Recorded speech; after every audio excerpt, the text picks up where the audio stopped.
कितना दर्द है दिल में दिखाया नहीं जाता, किसी के कामयाबी का किस्सा हमेशा सुनाया नहीं जाता। गौर से देख लीजिए जी भर के इस चेहरे को, क्योंकि ऐसा चेहरा यूट्यूब पर हमेशा दिखाया नहीं जाता। आज का दिन हमारे लिए बहुत ही दुखद दिन है, क्योंकि आज भारत के एक महान व्यक्ति, भारत के कोहिनूर आज इस दुनिया में नहीं रहे। तो आज भारत ने अपना एक और कोहिनूर खो दिया कि समाज में कोई व्यक्ति तब तक जिंदा रहता है जब तक उसकी यादें जिंदा रहती हैं। तो भले ही किसी की मृत्यु हो जाए, किसी का स्वर्गवास हो जाए, हम उसको उसकी यादों के द्वारा अपने दिलों में जिंदा रहते हैं। तो इस वीडियो का उद्देश्य केवल यही है कि हम सर को उनकी यादों के द्वारा, उनकी कामयाबियों के द्वारा सर को जिंदा रखें। अगर यही वीडियो होता कि हाँ कोई हीरोइन को लड़का हुआ कि लड़की हुई, कि बॉयफ्रेंड नया बना ली, किसके संग भाग गई, कौन सा नया पिक्चर निकाल रही, कौन सा नया ड्रेस पहन रही है, तो आप लोग बराबर देखते। कोई डांस कर रहा होता, शार्ट चल रहा होता, एकदम बढ़िया से देखते। आज इस वीडियो को बनाने का उद्देश्य है कि हम सर के कामयाबियों को आप तक पहुंचा सके, सर के कामयाबियों को आप तक बता सके। तो आज हम सर के बारे में थोड़ी बहुत जानकारियां बताने का प्रयास करेंगे। तो चलिए स्टार्ट करते हैं। सर का नाम तो आप देखिए, चेहरा देखते मान ही पहचान गए होंगे। ये चेहरा भारत में या पूरे विश्व में किसी भी पहचान की मोहताज तो नहीं है। किसी भी व्यक्ति की मृत्यु हो जा रही है तो समाज में वो तब तक जिंदा रहता है जब तक उसकी यादें लोगों के दिलों में जिंदा रहें। तो आज हम सर को उनके कामयाबी के द्वारा और इनके जीवन के संघर्ष के द्वारा हम इनको अपने दिलों में याद रखेंगे। तो चलिए स्टार्ट करते हैं। सर के बारे में सामान्य परिचय देखते हैं हम। सर का जन्म हुआ था 28 दिसंबर 1937 को। स्थान देखिए दिया गया है Bombay, Bombay presidency, British India. वर्तमान में ये बम्बई, महाराष्ट्र, भारत में है। आवास इनका था कोलाबा, मुंबई, और ये भारतीय थे। ये तो हम लोग बड़े गर्व के साथ कहते थे। जाति ये इनकी थी पारसी, तो ये पारसी ग्रंथ को फॉलो करते थे। ये देखिए इनकी जो शिक्षा थी वो कार्नेल विश्वविद्यालय, हार्वर्ड यूनिवर्सिटी में हुई थी। और व्यवसाय यानी कि इनका कारोबार, टाटा समूह के ये निवर्तमान अध्यक्ष थे। कार्यकाल इनका 1962 से 2012 तक रहा। तो इनके जीवन के बारे में रोचक रोचक कहानियां भी हम लोग जानेंगे और इनके संघर्ष को भी जानते हैं। इनका नेटवर्थ जो है 3800 करोड़ बताया जा रहा है 2023 के अकॉर्डिंग। ये है धार्मिक मान्यता, पारसी ग्रंथ। जीवन इनका अविवाहित ये अपना जीवन बिताए हैं। तो इनके माता थी नवोल टाटा और पिता थे सोनू टाटा। 10 वर्ष की आयु में ही इनके माता पिता की मृत्यु हो गई थी। तो इनका पालन पोषण इनकी दादी की थी। तो ये अपने बड़े भाई और उसके साथ साथ चाचा, चचेरी, ये सौतेली माँ के साथ रहते थे। इन्हें पुरस्कार पद्मश्री, पद्म विभूषण ये सबसे सम्मानित किया गया था। टाटा ग्रुप की नेटवर्थ है 23.6 ट्रिलियन। कितना? 23.6 ट्रिलियन। ये तो सर के बारे में सामान्य परिचय था। अब एक बात आ जाता है कि ये जीवन भर विवाह क्यों नहीं किए थे। तो स्टार्टिंग में ये अमेरिका में रहते थे। अमेरिका में इन्हें एक मोहतरमा से प्रेम हो गया था। तो जैसे ही इनको 1962 में सूचना मिली कि इनकी दादी बीमार हैं, तो ये उसको आने के लिए साथ में बोले। लेकिन उस समय इंडिया में इंडो चाइना वार चल रहा था, तो मोहतरमा के माता पिता साथ भेजने से इनकार कर दिए। तो ये कहे थे कि हम शादी करेंगे तो आप ही से करेंगे, नहीं तो नहीं करेंगे। मोहतरमा भी कहीं चलिए ठीक है, अच्छी बात है। तो ये आए, अपनी दादी की सेवा किए। कुछ दिन बाद इनको पता चला कि हाँ वो मोहतरमा के माता पिता शादी कर दिए उनका। तो ये सोचें कि वो मेरे लिए बेवफा निकली, लेकिन मैं उसके लिए हमेशा ईमानदार रहूंगा, हमेशा उसके लिए लॉयल रहूंगा, जीवन भर ये अविवाहित रहें। एक यही कारण इनके अविवाहित होने का ये अपने इंटरव्यू में बहुत बार बता चुके हैं। तो स्टार्ट करते हैं इनकी जर्नी। तो स्टार्टिंग में ये टाटा स्टील कंपनी में एक वर्कर के पोजीशन से अपना काम स्टार्ट किए। अपनी मेहनत और लगन के साथ ये कंपनी के सीईओ बन गए। तो यहाँ पर देखिए, जैसे ही ये मार्केट में नई कंपनी लॉन्च किए, टाटा इंडिका कार, उसमें बहुत सा पैसा लगा दिए थे, तो वो घाटे में जाने लगी। लोग कहने लगे कि इस कंपनी को बेच दीजिए। इनके सारे जो शेयर होल्डर्स है सब कह रहे हैं इसको बेच दीजिए। तो मजबूर होकर ये उसको बेचने के लिए बिल फोर्ड के पास चले गए। बिल फोर्ड ने कहा, जब तुमको बिजनेस की आइडिया नहीं है तो इतना सारा इन्वेस्ट क्यों करते हो, हम तुम्हारी कंपनी खरीद कर तुम पर एहसान कर रहा हूं। ये बात सुनकर इनके दिल में आग सी लग गई। ये कहें कि मैं अपनी कंपनी को नंबर 1 साबित करके दिखाऊंगा और भारत देश में ही नहीं पूरे विश्व में मेरा बोलबाला होगा। इन्होंने कंपनी बेचने से साफ मना कर दिया। आए और ये इतना मेहनत किए, इतना मेहनत किए कि ये फिर वही जो बिल फोर्ड था अपनी जैगुआर और लैंड रोवर कंपनी बेचने इन्हें आया और कहा कि आप हमारी कंपनी खरीद कर हम पर एहसान कर रहे थे।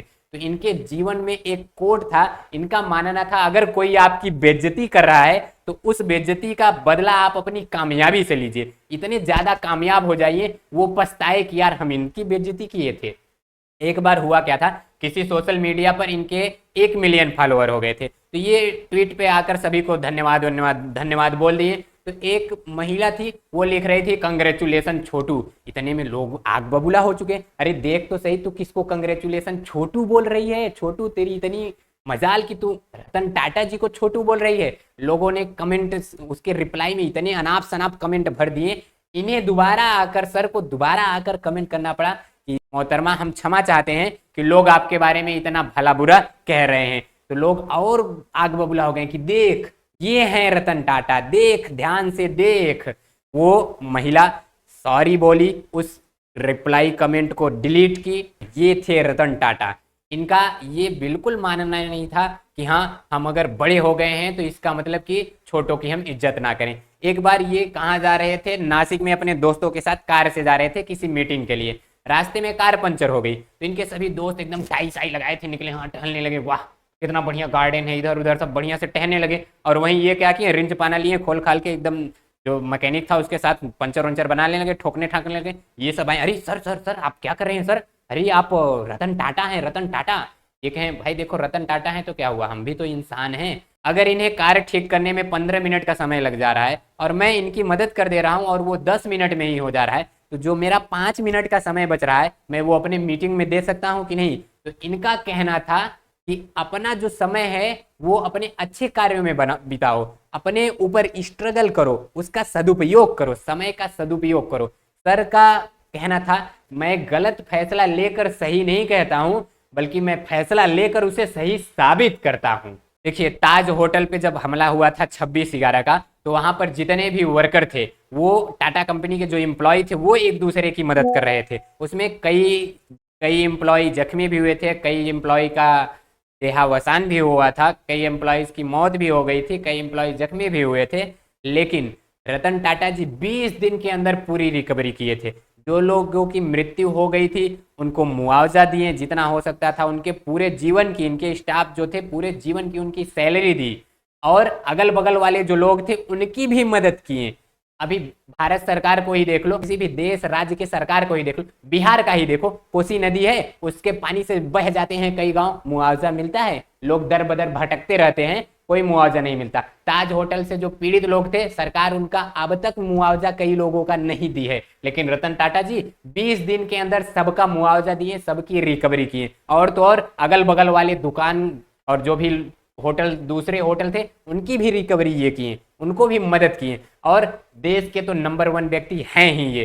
क्यों? इनकी टोटल कमाई, टोटल नेटवर्थ कितनी है? 3800 करोड़, जिसमें से ये 60 से 65% दान कर चुके हैं। अपनी टोटल कमाई का, जीवन भर की कमाई का 60 से 65% दान कर चुके हैं।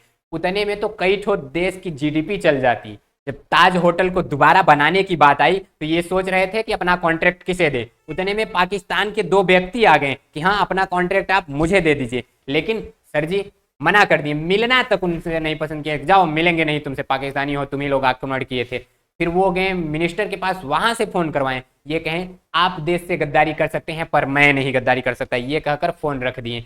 ये थी देशभक्ति सर की, कि मैं पाकिस्तान के लोगों ने, जो लोगों ने मेरे होटल को बर्बाद किया, मैं उन लोगों की किसी भी तरह से मदद नहीं करूंगा। ये थी सर की देशभक्ति। अगर आप गूगल पे सर्च करेंगे most valuable company, most valuable brand, तो वहां पर नाम आएगा आपको टाटा। ठीक, कौन सा नाम? टाटा। तो सर के अंदर बहुत सी कंपनियां सर खरीद रहे थे। तो देखिए सर को ऐसे ही नहीं कहा जाता है इंडस्ट्रियलिस्ट, इन्वेस्टर, ये फिलांथ्रोपिस्ट, ट्रेंड पायलट। सर को उपाधि मिली थी पद्मश्री की, पद्म विभूषण की। लंदन जो हम लोगों को गुलाम बनाया था वो देश इनको सर की उपाधि दिया था। कौन सी उपाधि? सर की उपाधि। अगर भारत में कोई बिजनेस स्टार्ट होता है तो 90% बिजनेस 5 साल तक नहीं चलते, बंद हो जाते हैं। 5% बिजनेस अगले 10 साल तक चलते हैं, और 0.001% बिजनेस अगले 100 साल तक चलते थे। टाटा कंपनी पिछले 150 सालों से चल रही है कि जैसे ही सर ने टाटा की कमान संभाली थी तो उसका रेवेन्यू 40 गुना बढ़ गया था, प्रॉफिट 50 गुना बढ़ गया था। और ये तो आपको बता ही दिए कि अगर कोई, सर का मानना था, कोई आपकी बेइज्जती करे तो उसका बदला आप अपनी कामयाबी से उसको दे दीजिए।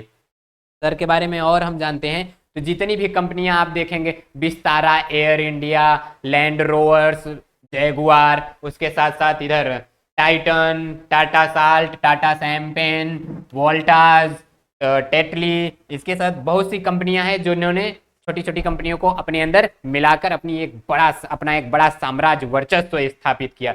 ये थे हमारे सर रतन टाटा जी। तो चलिए सर के हम बिजनेस स्ट्रेटेजी को देखते थे। पहला इनका था ऑर्गेनिक ग्रोथ। ऑर्गेनिक ग्रोथ यानी कि नया बाजार बनाओ, नई नई टेक्नोलॉजी लाओ और नए कस्टमर बनाओ जिससे खुद का डेवलपमेंट होगा। दूसरा इनका था इनऑर्गेनिक ग्रोथ। इनऑर्गेनिक ग्रोथ मतलब जो अदर बिजनेस है उनको टेक ओवर करो और जो छोटी छोटी कंपनियां हैं उनको अपने अंदर मिला लो, पार्टनरशिप बनाओ लोगों के साथ, मार्केट में लोगों के साथ घुले मिले रहो, देखो क्या डिमांड है वैसे प्रोडक्ट बनाओ। तीसरा, जो भी बिजनेस नहीं चल रहा है उसको बिजनेस करने से कोई फायदा नहीं, उसको छोड़ दो। जैसे में इनके cosmetics, paints, oil, soap, pharma cement, ये सब कंपनियां बहुत अच्छी नहीं चली तो ये बीच में बंद कर दिए थे। अगला इनका कहना था कि जो भी मार्केट में ट्रेंडिंग में चल रहा है उसमें इंटर करो, तो ये रिटेल, टेलीकॉम, बायोटेक, टेक्नोलॉजी यानी जो आगे भविष्य तक चले उनमें अपना पैसा इन्वेस्ट करो और आगे बढ़ो। तो टाटा की कमान को, टाटा को कहां से कहां तक पहुंचा दिए सर रतन टाटा। और तो देखिए जो कुछ कोर बिजनेस थे वो उस पर ये अपना पकड़ बनाए रखे थे, जैसे स्टील हो गया, मोटर्स हो गया, Tata steel, Tata Motors, chemicals, powers, कई दूसरे दूसरे देशों में टाटा ने अपना पावर प्लांट बनाया हुआ है। तो ये है टाटा कंपनी। अगला हम देखते हैं, देखिए सर को ऐसे ही दानवीर नहीं कहा जाता। जैसे त्रेता में दानवीर कर्ण थे उसी तरह कलयुग में दानवीर सर रत्न टाटा हैं। देखिए ये अपनी कमाई का 60 से 65% दान दे दिए, उतने में तो कई देश का जीडीपी चल जाता, उतने में तो कई देश का जीडीपी चल जाता। तो देखिए सर अपना पैसा दान देते थे लोगों के हेल्थ के लिए, लोगों के पोषण के लिए, लोगों की शिक्षा के लिए, स्टूडेंट को स्कॉलरशिप देते थे। उसके साथ साथ कहीं कोई आपदा आ जाती थी, 2004 की सुनामी देख लीजिए, उसमें लोगों की मदद करते थे और ये हमेशा बढ़ावा देते थे नए नए बिजनेस को, नए नए स्किल डेवलपमेंट को, वाटर कंजर्वेशन पर जोर देते थे। तो इस तरह से ये अपना पैसा लोगों को इस तरह से अपना पैसा दान देते थे। भारत के पूरे जीडीपी में 4% कंट्रीब्यूशन सर का ही है। बुधवार को शाम को 11 बजे ब्रीच कैंडी अस्पताल में सर ने आखिरी सांस ली। तो हम लोगों के लिए बड़े ही दुखद का समय है क्योंकि आज भारत ने अपना एक और कोहिनूर खो दिया। तो सर का देहावसान हो गया। तो सर के बातों के द्वारा, सर के यादों के द्वारा सर हम लोगों के दिल में हमेशा जिंदा रहेंगे। व्यक्ति हो तो ऐसे, वरना विजय माल्या को ही देख लीजिए, भारत का पैसा लेकर भाग जा रहा है और ये भारत का डेवलपमेंट कर रहे हैं और अभी तक सर जी को भारत रत्न की उपाधि नहीं मिली। मेरे समझ से तो भारत रत्न की उपाधि सर को बहुत पहले ही मिल जानी चाहिए थी। आपका क्या मानना है? तो उम्मीद है इस वीडियो के माध्यम से मैं सर के बारे में आप सभी को थोड़ा बहुत बता पाया हूँ।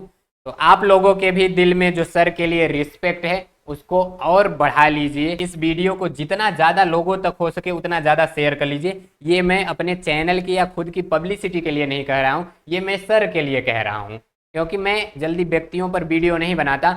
जो महान व्यक्ति होते हैं, जो स्ट्रगल करने वाले व्यक्ति होते हैं, उन्हीं पर वीडियो ही बनाता हूँ। तो उम्मीद है आप सर के लिए इस वीडियो को जरूर शेयर करेंगे। मिलते हैं अगले वीडियो में, तब तक के लिए जय हिंद।